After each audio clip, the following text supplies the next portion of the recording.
Welcome everyone to The Detail. I am your host, Kathy Antunes, and you are listening to The Detail on WSLR 96.5 LPFM in Sarasota, Florida, and WBPV 100.1 LPFM in Bradenton, Florida.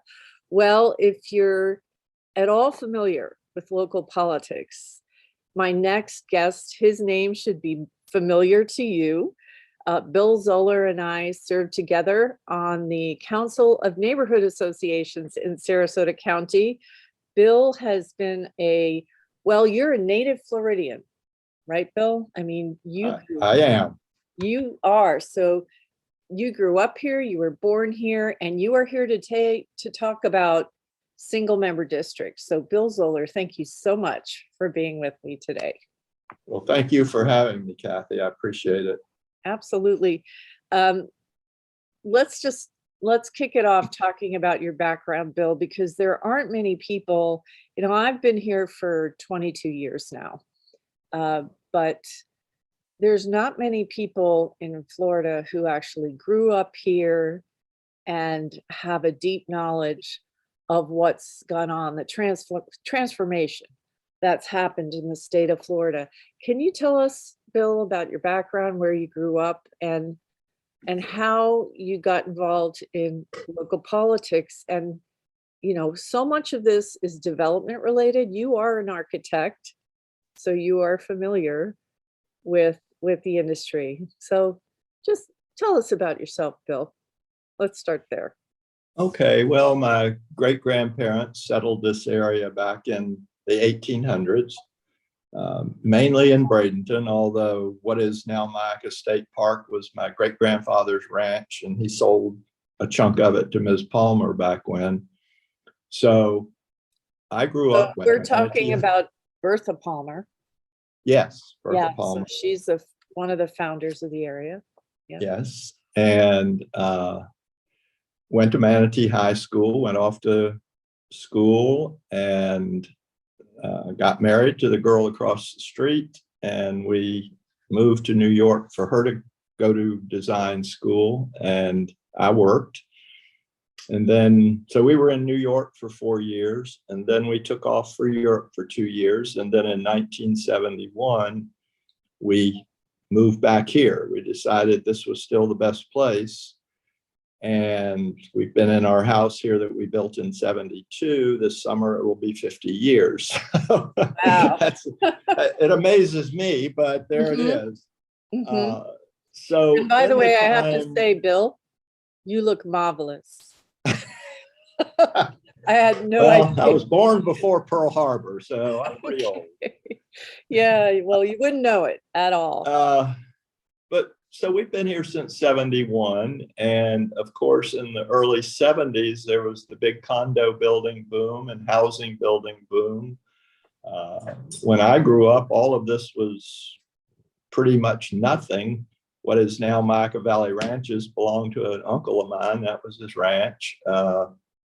So we've watched over the decades this area change. The Chamber of Commerce, of course, we're boosters, telling the world that we're the best place to be. And of course, now everybody knows it, and they're flocking to Florida at the rate of 1,000 new people a day, which has brought us to the issues of the growth and development and the results of that, or what comes along with it. The traffic, the congestion, the reduction of natural resources, environmental things, everything we contend with that come from being so successful in becoming a place where everyone wants to be. And the danger, of course, which when we were part of the multi-stakeholder group back in the early 2000s, one of the first guiding principles that we enunciated, as it were, was that people will want to come here until we make it the kind of place they don't want to come to. And so, not from a money standpoint, but just from a living standpoint, my concern has always been, oh, please don't let us become the kind of place that nobody wants to be, because it would be a pretty unpleasant place to live if we do that. Mm-hmm. So most of my efforts, once one becomes aware of these sorts of things, raising a family, the whole bit, and watching what happens, spurred me, I guess, to hope that we get government people, county commissioners mainly, who will watch out for all of us instead of just for those who fund their campaigns every few years, which seems to be where we have come to. Yeah, yeah. I think it's interesting. I have a friend who moved here a few years ago. She was a town councilwoman in a town in Maine, and they actually have a very it's only a town of 15,000 people, she said, but they allow 65 new homes a year, which she says is actually pretty generous for a town that size. And she was telling me that she said, I know that I've bought in one of these places that I'm now concerned about. She said, but I am so shocked at the way the land is treated here. And it seems like nobody does anything about it, or she's just like, is there really no policy? And I'm like, welcome to Florida. This is the issue. This is the problem that we have with growth in terms of infrastructure. She hadn't really dealt with season traffic, and also just watching this building. So tell us, Bill, because on March 8th, there's a referendum that mail-in ballots have gone out. And we're going to be voting not just on school funding, which has been a perennial issue, every 4 years since 2002. So that's not new, right? But there's a second question on the ballot, and it has to do with it's worded in a way that I think doesn't clearly indicate what's being changed. It's about single member districts, and the county wants to overturn the 2018 referendum changing voting for the county commission, because all these land use issues, public safety, land use, education is really the provenance of local government, and our county commission, one of their major responsibilities, really the major one, because the sheriff's in charge of public safety and the school board's in charge of education. They oversee land use, they oversee transportation, how we get from here to there, and how we grow, setting the table for prosperity or, sprawl. And ultimately, sprawl's not financially, in the long term, it's not a prosperous growth model. So, Bill, what is the issue with single member districts? What happened in 2018? Let's start there. Why was it put before the voters to change to single member districts versus at-large voting?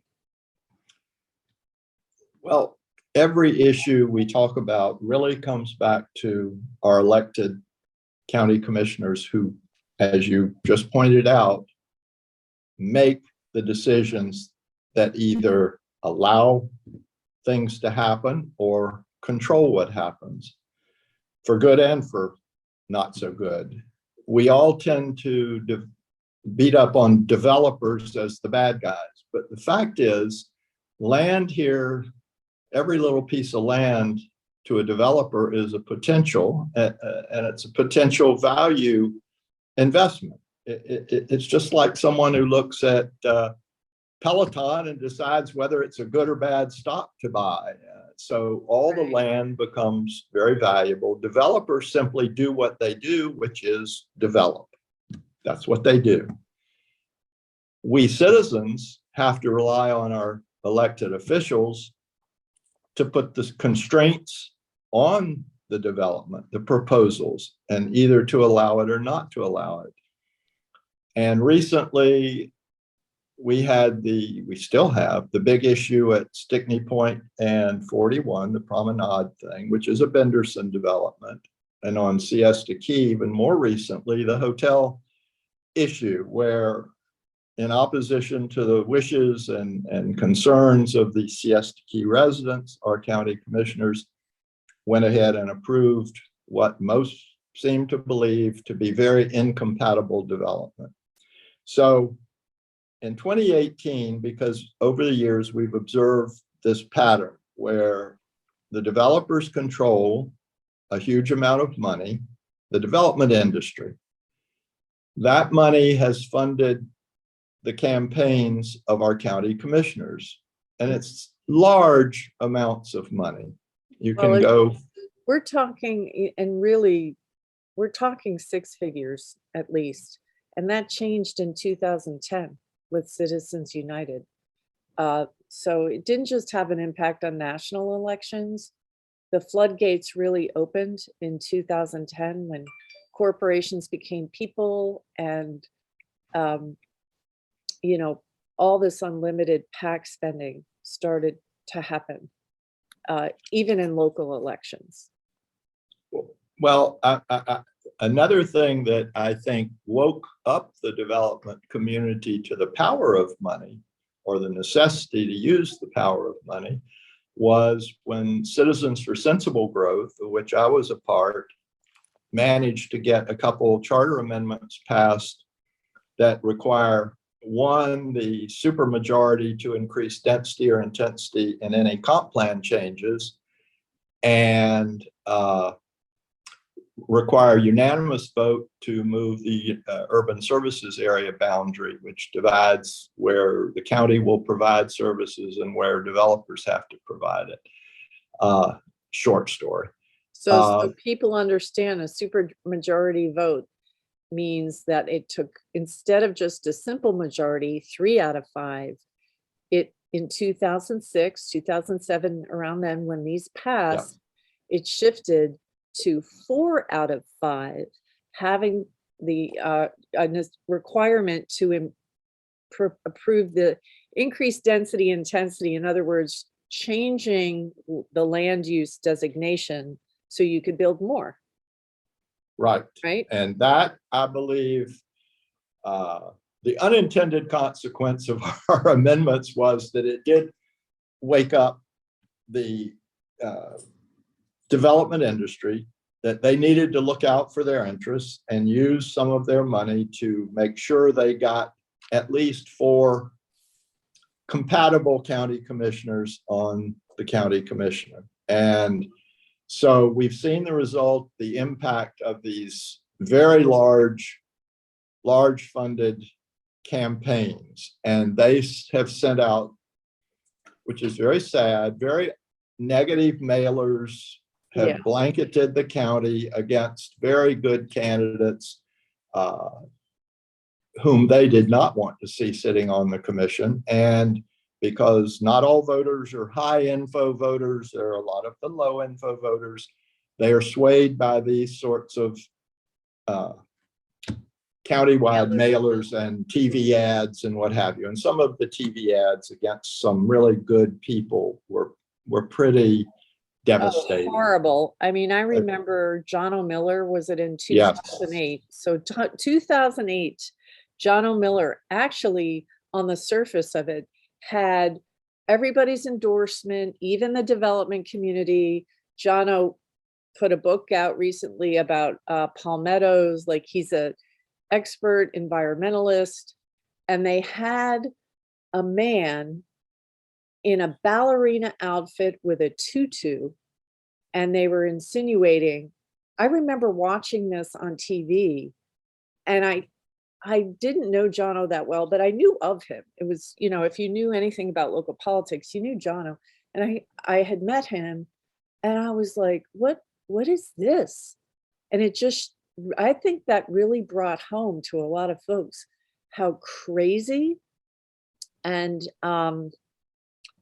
just use the word, Kathy. It was disgusting. Yeah, it was disgusting. It was despicable. And it was like no shame, there's no limit.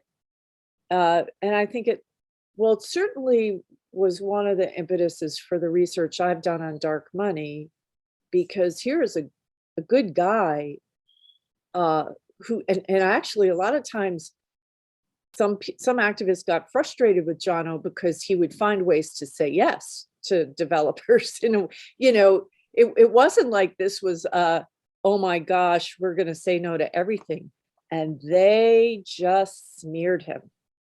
And not And the only same happened to Lourdes Ramirez, who's just been one of the great champions for good development in the entire Sarasota County. No one has worked harder and is more knowledgeable of all the county ordinances and comp plan, the whole bit. And they tarred her with a horrible, similar sort of thing. Stole her identity too. I mean, that too. Bob Wechter actually, while he pled to a misdemeanor, the actual act was a felony. The actual act caught on video. So this is big money for the people involved in this dark money.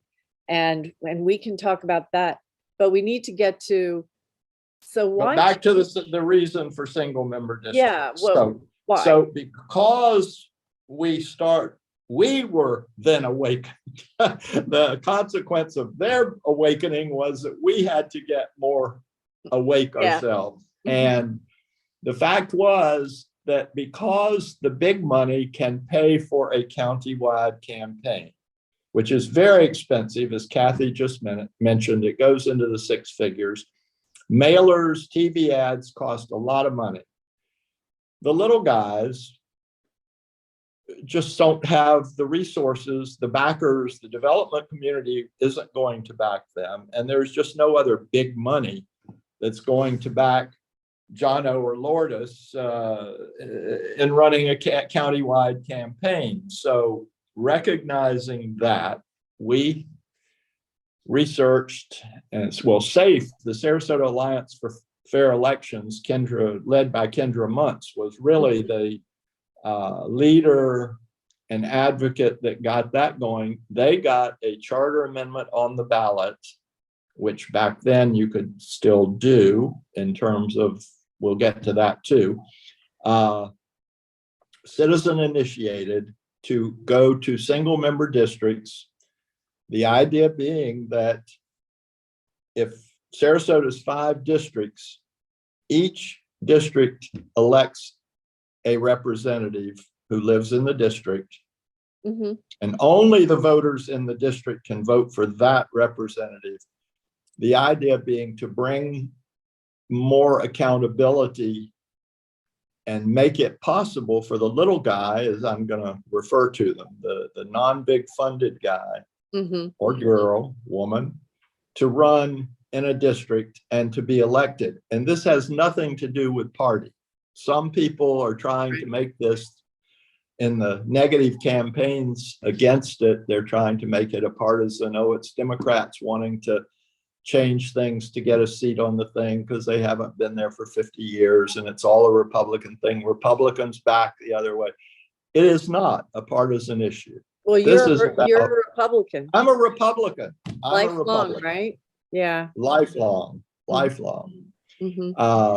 So and Bill, I have supported all of our growth initiatives, or control growth initiatives over the years, and many of my friends too, they're Republicans. There's nothing that says we Republicans don't want good, sane environmental development and controls. So that's just a fake issue. But it's being used if you look at the mailers that the Republicans have sent out. But going back to... Let me just jump in here, the accountability piece, because at-large voting, the prior system that had been in place, there was a brief time when single-member districts in the early 90s happened, and it flipped right back. And there, I think just as now, there was kind of a misleading amendment that flipped it back. But with at-large voting, a county commission candidate has to cover the whole county, which is over 400,000 people. It's basically like running for Congress. So while the commissioners each come from one of 5 districts, right? Yes. And each of those districts has roughly 80,000 people, give or take.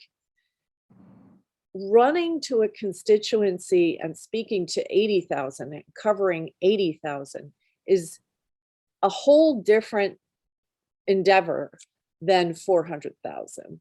Yes, it is. Yeah.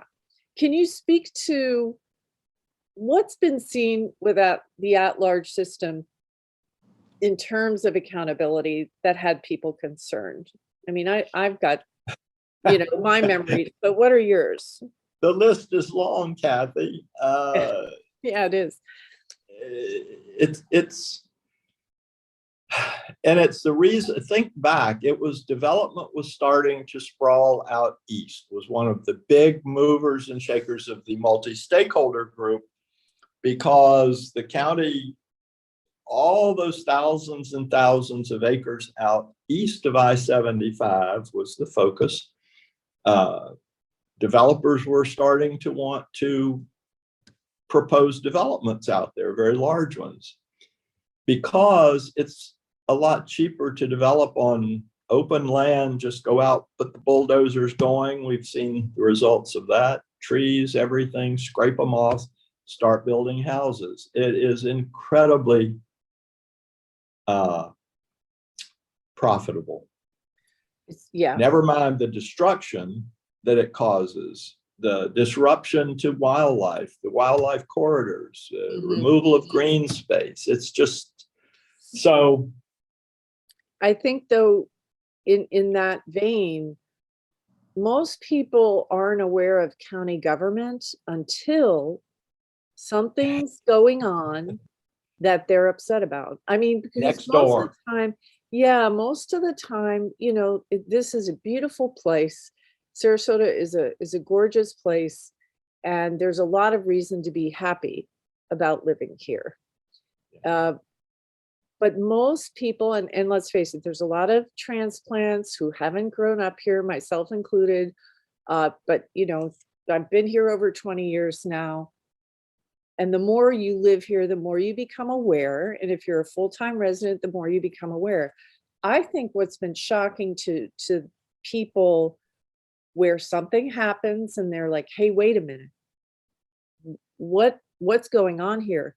And then when they go to a county commission meeting and they realize, oh, I have an actual representative here, really all 5 should care, but I'm in District 1, let's say. And so here's the District 1 person, and he's supposed to care about my neighborhood, or she's supposed to care. And not only don't they seem to care, they're voting against us. I mean, that's happened. I think that's the thing, that a newbie person who goes in front of the county commission and realizes the power dynamic, that they're not working for me, right? I mean, how would you describe it? Well, it goes back to where we started. It turns out the money appears to be able to buy votes. It sounds nasty to say that, but how else can you interpret when these votes continue to go against the will of the citizens who are going to be most affected by that proposal? Be it, and let's just take the hotels on Siesta Key. The people who are going to be affected don't seem ever to be able to get the ear of their commissioners. The commissioners sit there and nod and listen and then vote to do it. Often the vote will be a 4-to-1 vote, because the one knows that he can pander by voting against something, and it's meaningless vote. Well, actually, I'm going to jump in, because I think you're referring to Commissioner Ziegler in District 2, who is District 2 is now going to include much of Siesta Key. And Commissioner Ziegler, you know, you could call it token opposition. If you know that everybody else is going to vote for it, you can afford to be the vote against it Right. in terms of not turning off your benefactors.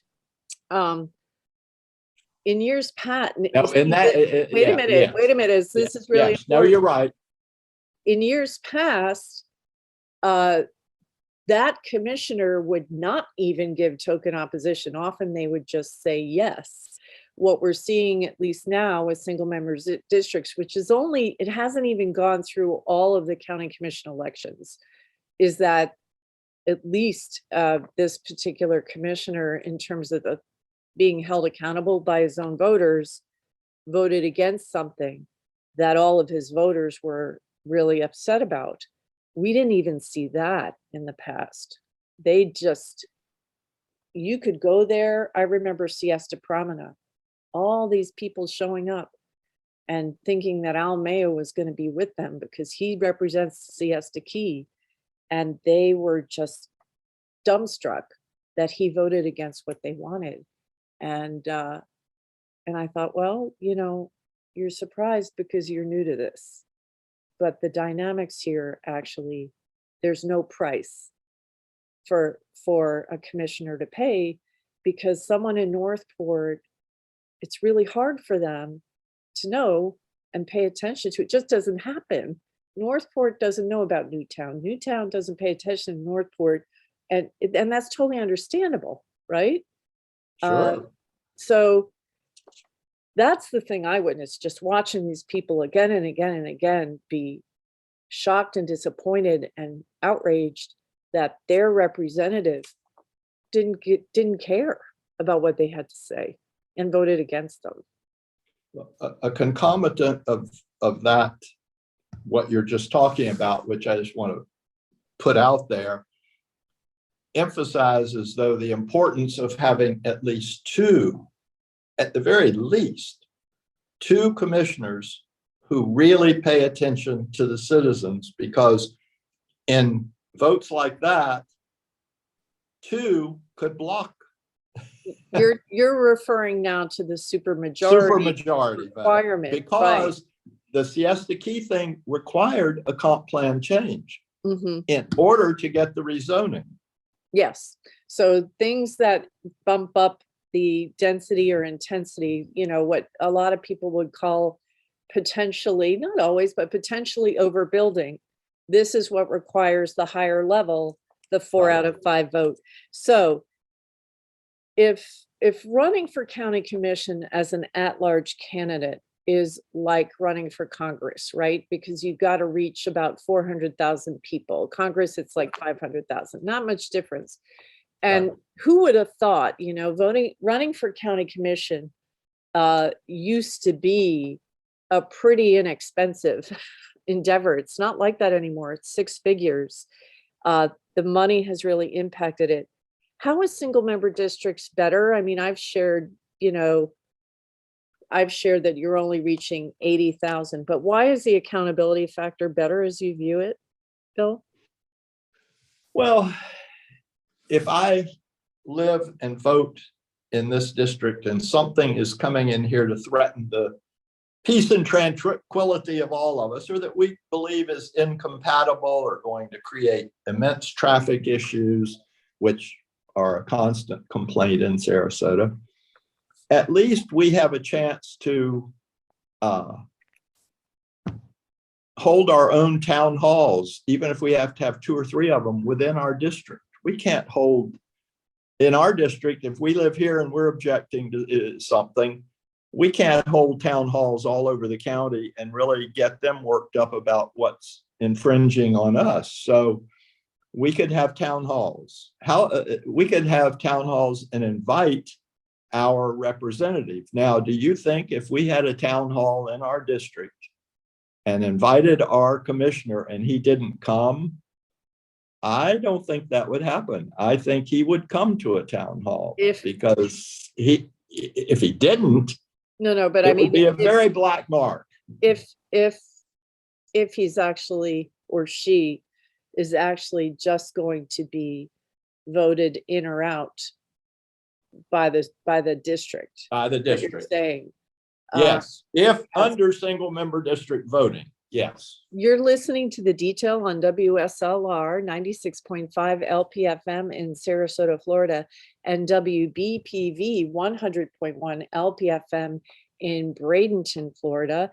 This March, on the March 8th referendum, you will be voting. Sarasota County voters will have the opportunity to weigh in on school board funding, the extra mill for school board funding, and whether or not to keep or overturn the single member district referendum of 2018. So question 1 is about school board funding. Question 2 is about county district voting.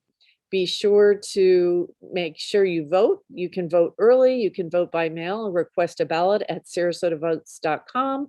And of course, you can go to the polls on March 8th. Go to sarasotavotes.com to find out more about county elections. So Bill Zoller is my guest, and we are talking about that same March 8th referendum and question number 2, which has to do with changing single member districts and going to at-large voting, the prior system. Bill, in 2018, it was the Sarasota Alliance for Fair Elections that brought forward the single member districts question.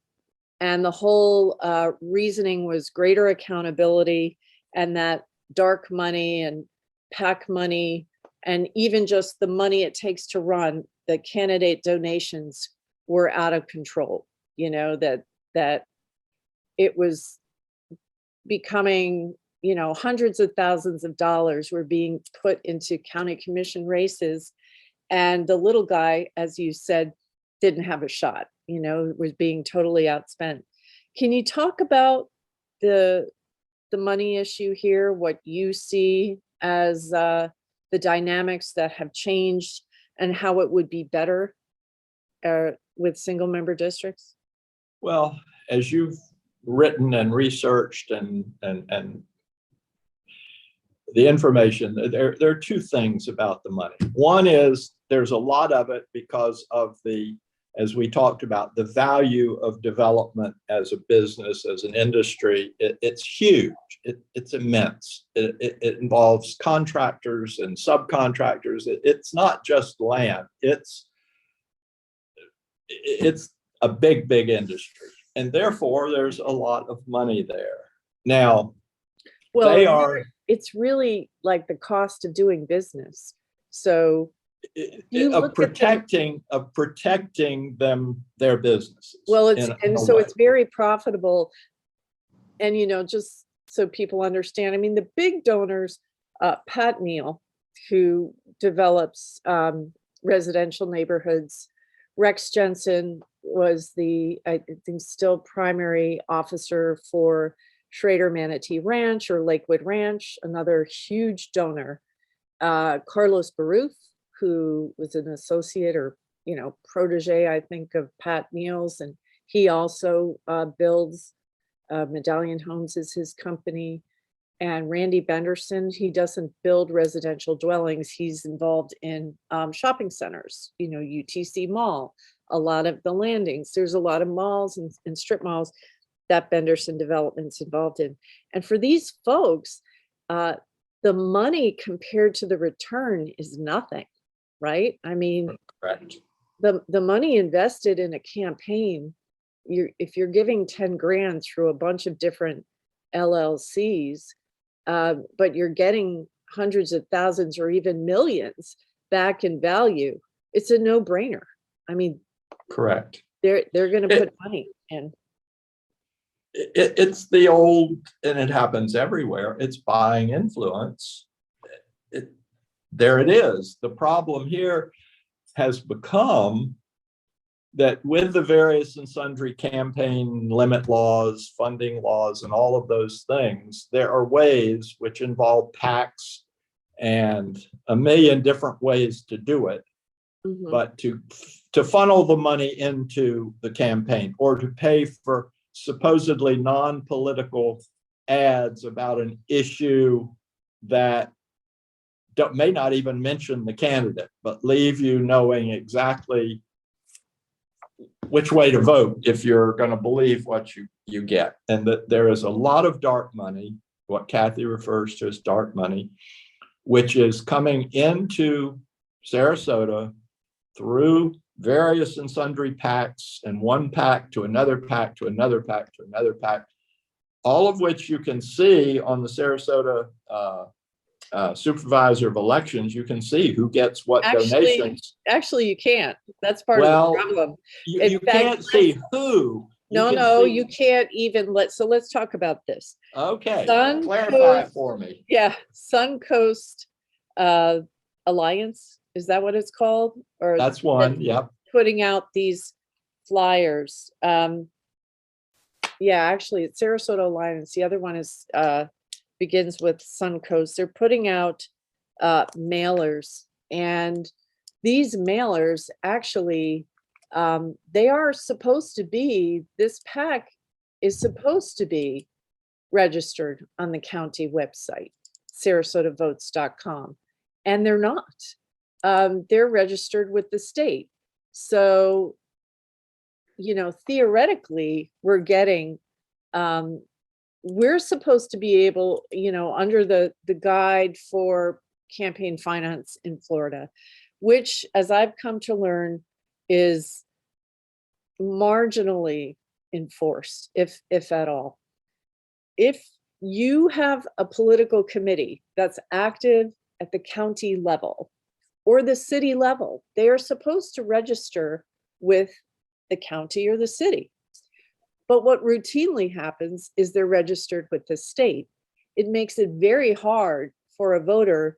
I would think, if the system's supposed to serve us, right? It's created by us or by our representatives. It's supposed to serve the interests of the voter. On a county election, you ought to be able to go to the county website and look at the political committees. You get a mailer in your hand and you say, oh, this is, the Suncoast blah, blah, blah. You should be able to go to the county website and then see, oh, these people, I can see who's voting in here. And it's you're right, it is Suncoast Alliance. And you can't do that. They make you go to the state, and then when you go to the state, the PAC churn, what happens with Suncoast Alliance. So somebody sent me this mailer and said, do you know who these folks are? I go to the state, they're not at the county.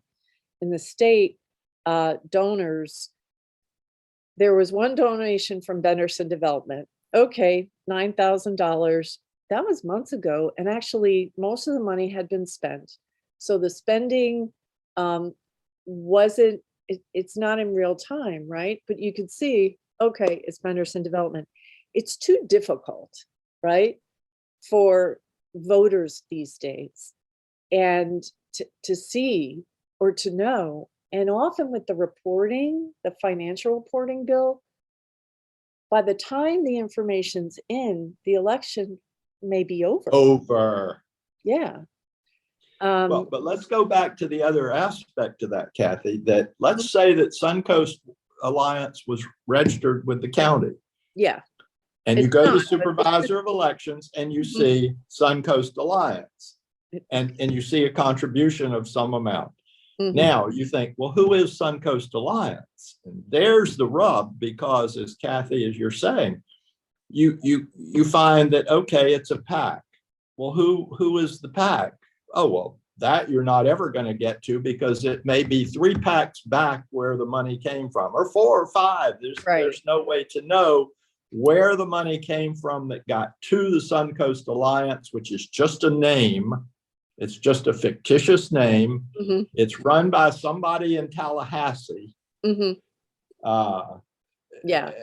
And yet the issues, I'm going to bring it back. The money is there. We don't know where it's coming from. We know what it wants to influence. We sometimes know where it comes from. Well, generally, the fact is, we have to have commissioners who are resistant to the corruption of taking the money and then giving the vote that they want. Now, Yeah. they deny, oh, we're not influenced, of course, Right. blah, blah, blah. Well, you have to look at the votes that are opposed by the citizens that are most affected.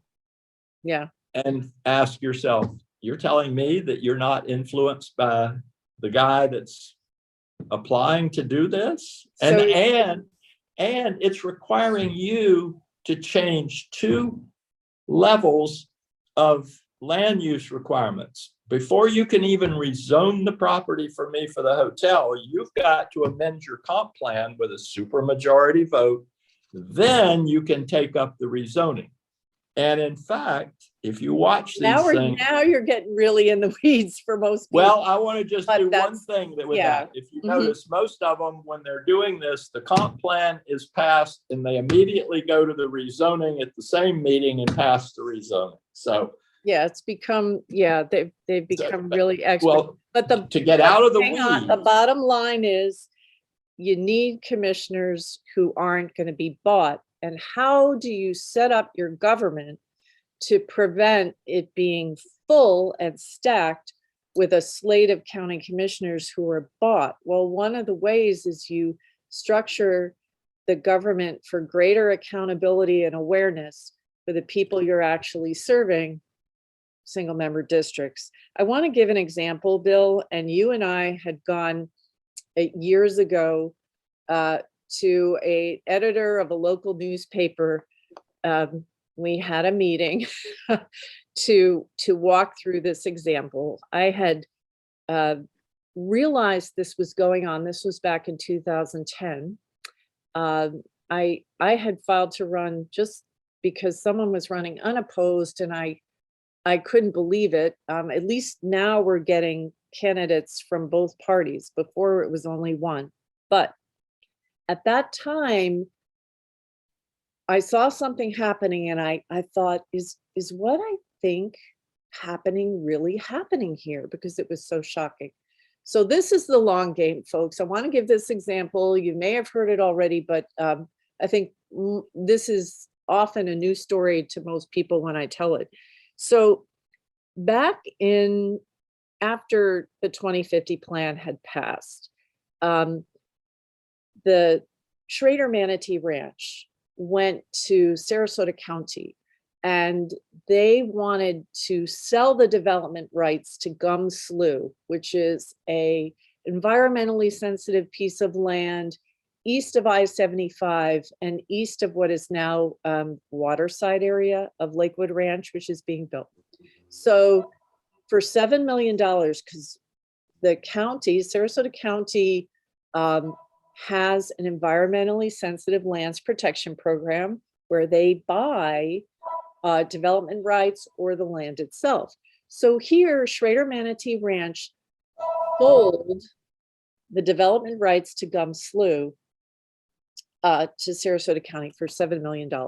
Now, what do we mean by development rights? Well, they had the right to build about 5,000 units south of University, what's now being developed as the waterside.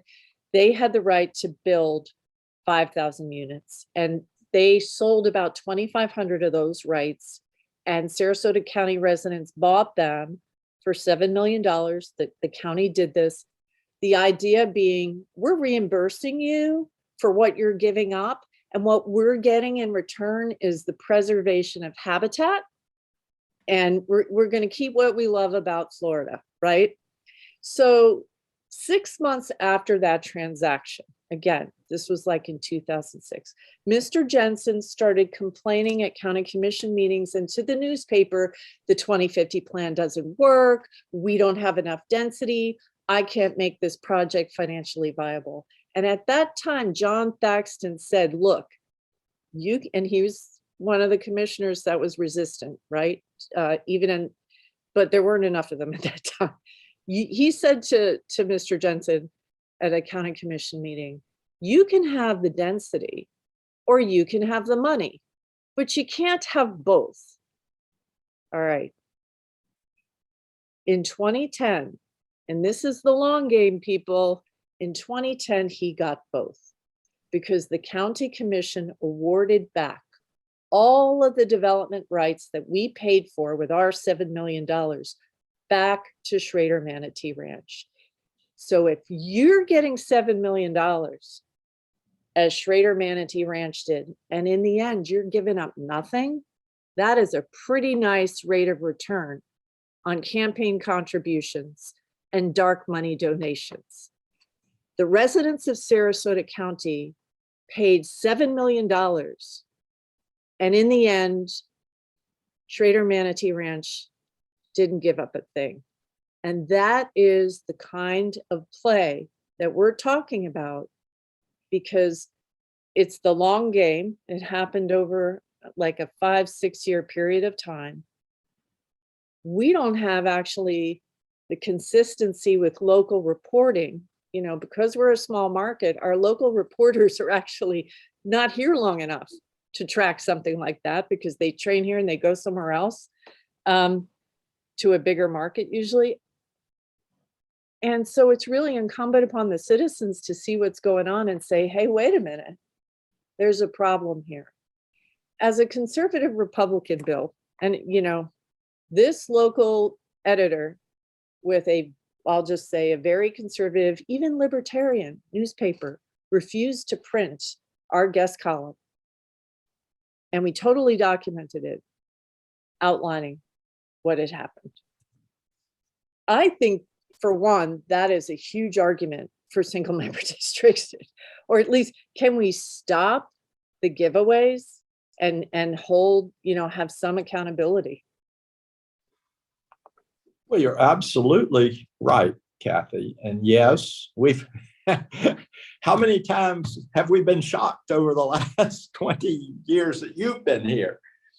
Yeah, you know, I have to say, it was really 2008 I started paying attention. I was aware of your amendments, and you know, it hasn't been the whole 20 years, but boy, it's been amazing to me to watch how cost effective the at-large voting system is for certain people who invest in elections. And there's only a handful of them that really, you know, get these kind of giveaways. It's incredible. Well, if you think back to, and I think you were probably here when Mabry Carlton was on the county commission, and then he was killed in an airplane crash. And Mabry is Lisa Carlton's father. They own the Carlton Ranch out east of town, and they are enlightened. Mabry, the Carlton family has put a Okay, we had a little computer glitch, but we're back. And Bill, you were talking about Mabry Carlton. He was a county commissioner. Well, go ahead. Yes. Yeah. Well, we've changed. In other words, we had commissioners who also were from the area, who grew up here, who shared the concerns that the rest of us have, and who knew the dangers of too much growth. Mm-hmm. And they acted to avoid some of those problems by conservation easements and those sorts of things. Now we have commissioners who are not as connected to the area as formerly they were. And so they have seem to put less value on preserving what was good about Sarasota for many, many generations here. Look at the old Mayaca issues, that if we had Mabry or Buster on the commission, they would probably act to preserve the old Mayaca stuff and to protect the old Mayaca stuff. And you're talking about the keep the country. Keep the country, the rural area. I mean, they're not, they weren't stupid, of course. They know the way of the world, but the notion is they had respect for and value for the environmental aspects, the rural aspects, the agricultural aspects, because they're ranchers of the county. And they were not interested in growing houses. They were interested in growing cattle. And I think at that time, Bill, there was, you know, even though there was at-large voting, there was still, you know, the size and of the county and the connections that were there, it just becomes harder and harder the more, the bigger the population, to keep those connections is just harder, and it's an exponentially different issue now. I wanted to ask you, because some people talk about, they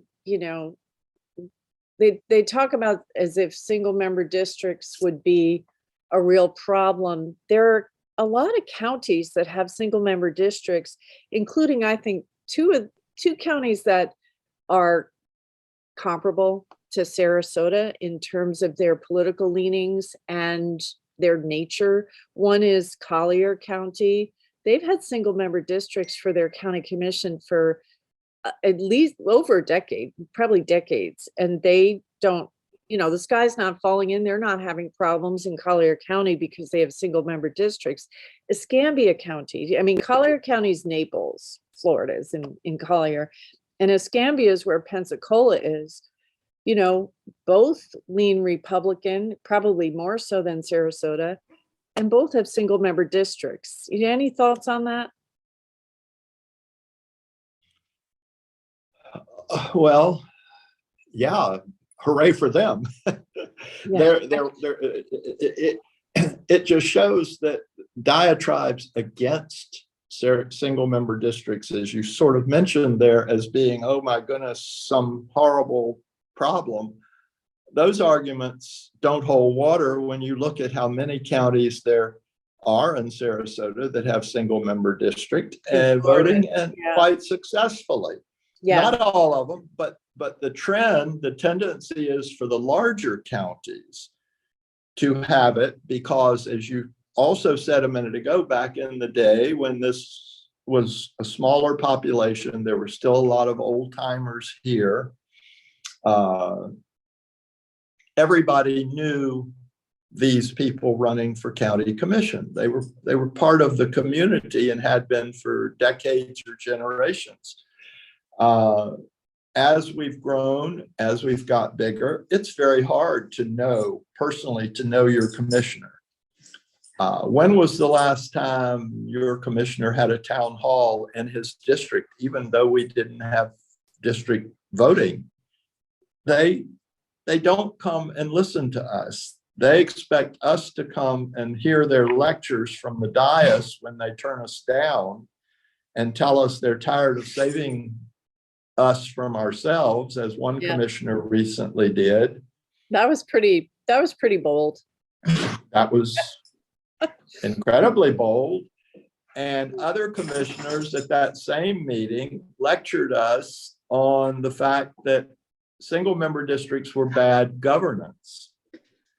And either they're not familiar with what the founders set up of the United States of America as the foundation for how we elect our representatives, which is by single member districts, or they were just making it up out of whole cloth because it sounded good to their ears. Good governance, bad governance. Yeah, they probably don't know what those words mean, frankly. So, well, I want to ask. There's no good argument, as far as I'm concerned, for a county with this population against single member districts, because I foresee, and our Citizens for District Power has talked about often, the idea that we could call on our commissioners to hold town hall meetings in maybe 2 or 3 locations in the district, because districts are still pretty big, to meet with his or her constituents and to hear, before it gets up to the county commission meeting to make the decision, hear from us what we think, what we want, what we believe about the impact on us of the decision either to do or not to do something. Well, Bill, to your point, when I give talks on local government, I'll always or most often start with the question, how many of you can name your 5 county commissioners?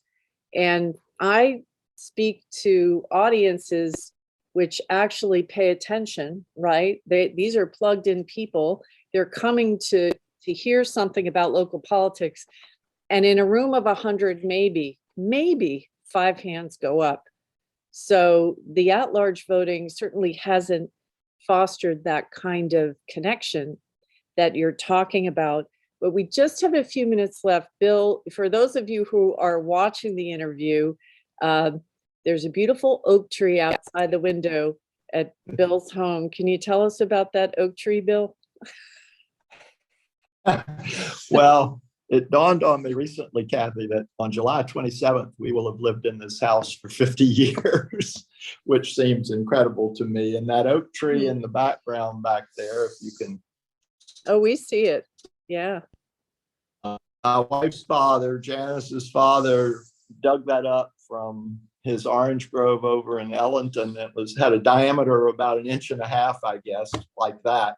And we planted it. And I've got oak trees bigger than that over here that I actually planted from acorns off of one oak tree that we have on the property. So, because we're on 5 acres out here, but we've been here a very long time. We've seen a lot happen. And in the fact, when we bought this property, I found out that a great uncle of mine had owned this property as part of a larger tract in 1904. So I considered I was bringing it back into the family. Well, Bill, I want to thank you so much for being with me today. In local politics, I would call you one of the mighty oaks in Sarasota who has been here. You've been here. You've been committed to the community. You have done so much for us. So I want to thank you so much. Remember, everybody, the March 8th referendum.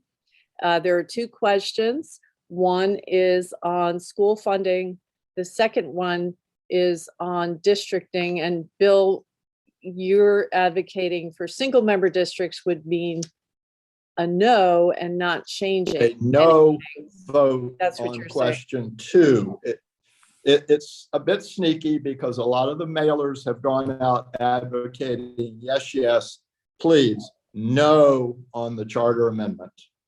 Thanks so much, Bill. Everybody, you've been listening to The Detail on WSLR 96.5 LPFM in Sarasota, Florida, and WBPV 100.1 LPFM in Bradenton, Florida.